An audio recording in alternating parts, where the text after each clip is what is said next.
মা মা দেখো না মা, কেমন লাগছে? সুন্দর লাগছে তো? দেখো সত্যি করে বলবে কিন্তু, চশমাটা ঠিক আছে তো? আরে খুব সুন্দর লাগছে তোকে, সত্যিই খুব সুন্দর লাগছে। কই কেমন সেজেছিস একটু দেখি। ইরে ইরে কি সাজ, হাতে আবার ওটা কি ব্যান্ড ফ্যান্ড কি সমস্ত পড়েছিস, এটা কেমন স্টাইল? গলায় ওটা কি কুকুরের চেন নাকি? আর কি চুল ফুলগুলো এরকম খাড়া খাড়া কেন? এটা কেমন দেখতে লাগছে, খুব বিচ্ছিরি লাগছে কিন্তু দেখতে।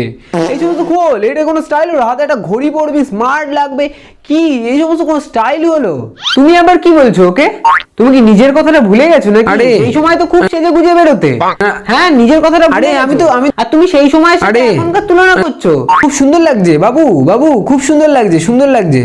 যুগ কত পরিবর্তন হয়েছে, স্টাইল কত বদলে। আমি তো এখনকার স্টাইল সম্বন্ধে এমনি বলছিলাম। বাচ্চা কাচ্চা ছেলে পেলে সাজবে, আরে, ঠিকই তো আছে, সুন্দর লাগছে, কত সুন্দর লাগছে। তুমি বোঝো কিছু স্টাইল, বোঝো না রে বাবু? তুই তোর বাবার কথা শুনিস না, বোঝে কিছু স্টাইল নিয়ে কিচ্ছু বোঝে না। তো খুব সুন্দর লাগছে বাবু। আরে তোমারই তো ছেলে, ওই জন্যই তো এতটা স্টাইলিশ।